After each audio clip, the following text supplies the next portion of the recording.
Hi everyone, my name is proofSzilko, welcome back to my channel. After yesterday's quick patch review, I'm back with another tips and tricks video. There's one topic we haven't touched at all since I'm running this channel, and this is the squad tactics, aka squad tips. So this is what we're going to do today. I joined into a 3-man squad with Campman18 and Zenith97. Huge shout out to these two boys, they are really awesome playing in PUBG. And spoiler alert, we managed to win the round, but today I'm gonna run through the whole round, explaining every decision we made to give you a better understanding what path we took to take the tasty chicken dinner. Of course this round is very specific, but as I will go through the tips, I will be as general as possible, so all the tips you're gonna hear today will be applicable for all squad gameplays and duos as well. But before we start, I wanna say thank you very much for all the support on my last live stream. Let me say hi to all the new subscribers and say thank you for the kind donations to Vance TV, Benson Novak, Duke Dizzy, Mason Lee, Awesome Gaming 123, Brods Gaming, 7 my good old friend from Xbox, and WikiCool7. And for those of you who missed, WikiCool7 is my first member on the channel. I just recently activated the membership on my channel, so if you want to be a member, have access to custom emojis, loyalty badges, and have custom perks, just click on the join icon under my channel and you're good to go. Alright, so with that being said, let's get into the tips. All the tips and tricks I mentioned in my previous tutorial videos, like primary and secondary weapon, getting into cover, different ways of taking out an enemy and so on, will be applicable for squads and duos gameplays as well, so I won't mention them again. But keep in mind guys that you have to use those tips as well if you want to be a valuable player in your squad.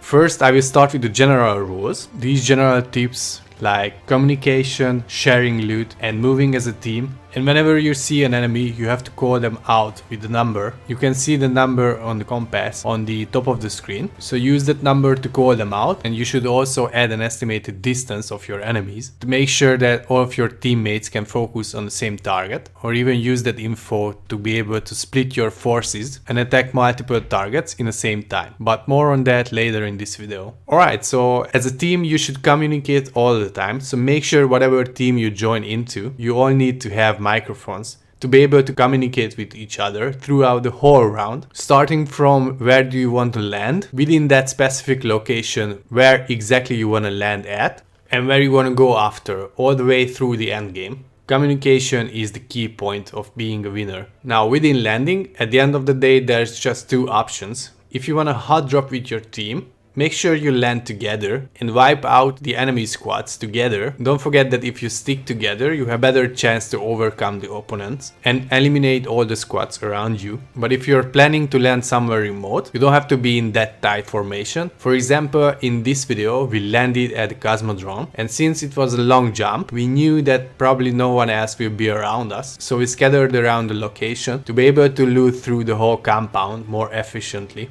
And of course, as we were looting, we were communicating constantly to make sure that all of the team members have the best loot possible. For example, if you have a level 2 helmet on and you find another one, make sure you let your teammates know about it. And the same applies for all the throwables and consumables as well, together with the attachments. For example, my teammate had a long range weapon, so I shared my high power scope with him, because whenever we play in a team, we'll be more efficient if everyone has the perfect weapon.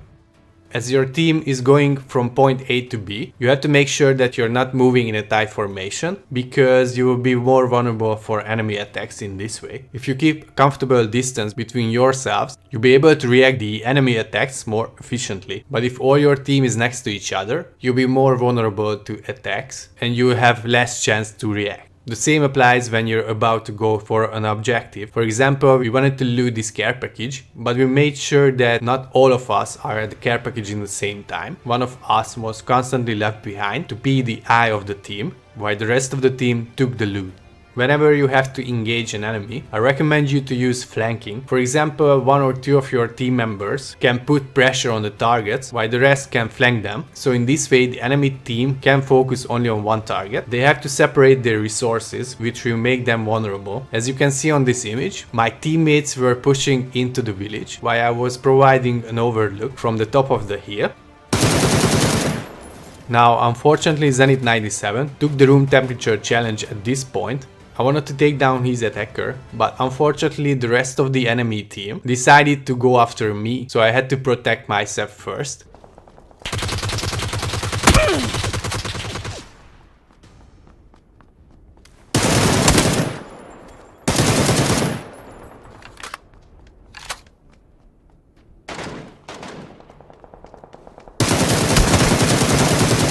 By the time I finished with all my attackers, unfortunately Zenith 97 went down for good. Rest in peace, brother.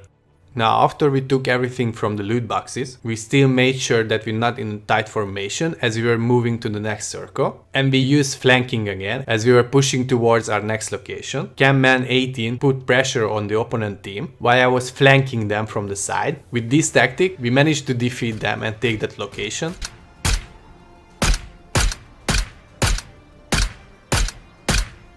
And as we were moving towards the next circle, we provided cover to each other.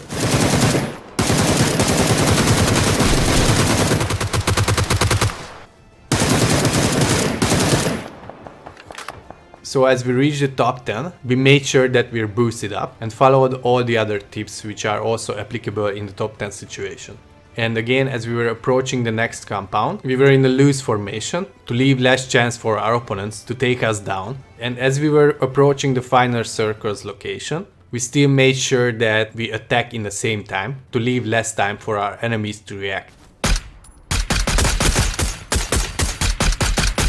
As you can see, both Camman 18 and myself scored some cheeky kills as we were moving towards that compound in the final circle. And since we were communicating constantly, we knew that the last team is within that compound on the second floor. And at this moment, I want to talk about the reason why our enemies failed to score that win. They were both above us, and instead of both of them jumping out from the window, they would have had a better chance if just one of them would have done it, while the other one is pushing from the other direction as we were moving inside the building. But both of them jumped out, so Camman couldn't handle the pressure on his own, so he died eventually. But since I knew that both of my enemies were outside, I positioned myself on the stairs so that I could hold that position more efficiently. As they were both pushing me, I managed to take both of them down and have the tasty win for our squad.